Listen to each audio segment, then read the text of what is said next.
안녕하세요, 여러분. 성경 공부 시작하겠습니다. 먼저 하나님께 기도 올리겠습니다. 사랑하는 우리들의 아버지 하나님, 은혜와 사랑 감사드립니다. 오늘도 주시는 말씀을 통해 주님의 마음을 만나고 진리를 깨달아서 주님의 뜻 이루어 드리는 저희 모두 되게 도와주세요. 예수님의 이름으로 기도드립니다. 아멘. 네. 이런저런 일들을 겪으면서 아브라함이 가나안 땅에 살아온 지 10년이 지났습니다. 10년 동안 아브라함과 사레가 날마다 간절히 기다리고 기다린 것은 무엇이었을까요? 그것은 자식을 얻는 일 아니었겠습니까? 하루 이틀도 아니고 또 1년, 2년도 아니고 자그만치 10년입니다. 10년을 한결같이 하나님께서 주신 말씀을 붙들고 그 말씀이 이루어지는 것을 기다린다는 것은 그리 쉬운 일이 아닙니다.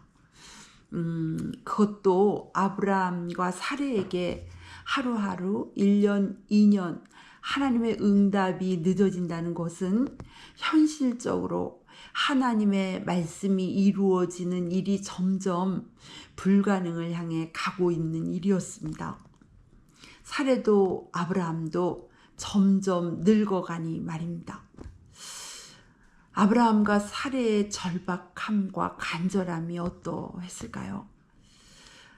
저는 개인적으로 1년 반 동안 하나님의 응답을 기다리면서 간절히 기도를 드렸던 시절이 있었습니다. 날마다 이제나 저제나 하나님의 응답을 기다리면서 아브라함과 사레를 생각했었습니다. 이런 일이 있기 전에는 때로는 무심히 읽고 때로는 믿음의 조상 아브라함이 어쩌면 이럴 수 있었나 싶은 마음으로 읽었던 이 말씀이 새롭게 마음에 와 닿았습니다. 10년을 기다리다가 이스마엘을 낳게 된 아브라함과 사레에 대해서 감히 제가 왈가왈부할 일이 아니라는 것을 깨닫게 되었습니다. 창세기 16장 1절에서 3절입니다. 아브라함의 아내 사레는 아이를 낳지 못하였다. 그에게는 하갈이라고 하는 이집트 사람 여종이 있었다.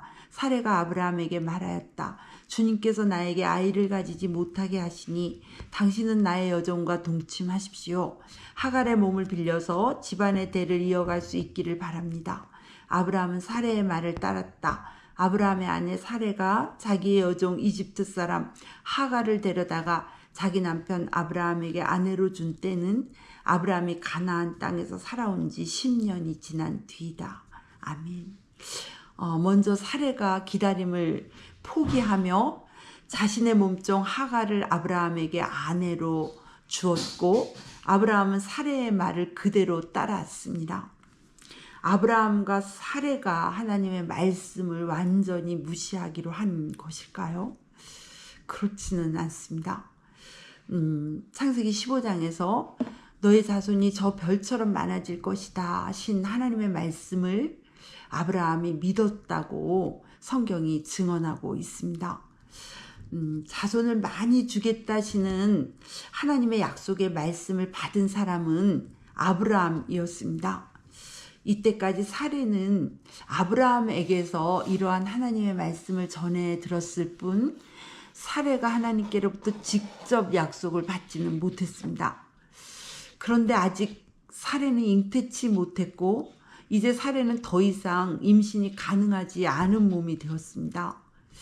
그러자 사레는 하나님께서 아브라함에게 자식을 주시는 통로가 자신이 아닐 수도 있다는 생각을 한 것 같습니다. 사레가 자신의 이러한 생각과 자신의 형편에 관해서 먼저 하나님께 말씀드리고 하나님께 여쭈었더라면 얼마나 좋았겠습니까?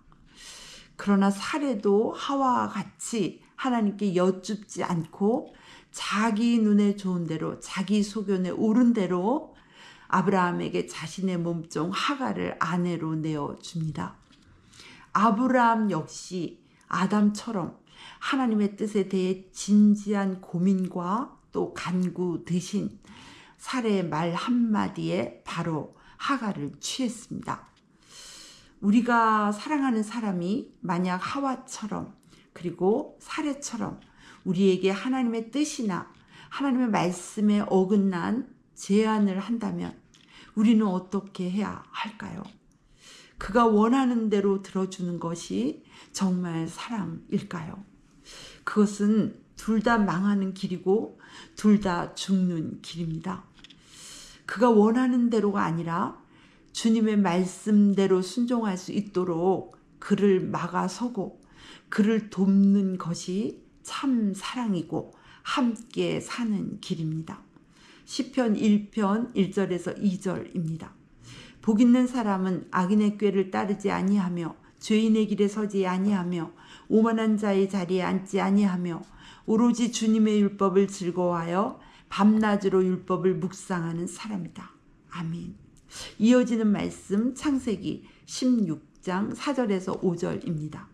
아브라함이 하갈과 동침하니 하갈이 임신하였다. 하갈은 자기가 임신한 것을 알고서 자기의 여주인을 깔보았다. 사레가 아브라함에게 말하였다. 내가 받는 이 고통은 당신이 책임을 지셔야 합니다.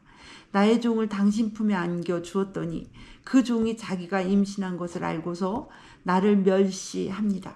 주님께서 당신과 나 사이를 판단하여 주시면 좋겠습니다. 아멘. 네.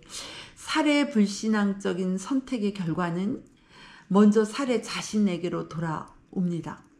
그것은 자신의 여종에게서 멸시함을 받는 것이었습니다. 우리의 불신앙의 선택 또한 무엇보다 누구보다 먼저 우리 자신에게 그 결과를 가져다 줄 것입니다. 사례는 여종으로부터 자기가 당하는 모욕과 멸시에 대해 남편을 원망합니다. 죄는 자신이 먼저 지어놓고 넙죽 동의한 남편이 밉기만 합니다. 자기 자신에 대한 철저한 회개보다는 다른 사람이 먼저 원망스럽고 더 나아가 하나님이 원망스러운 것이 아담과 하와 이래로 타락한 우리 인간의 죄성입니다.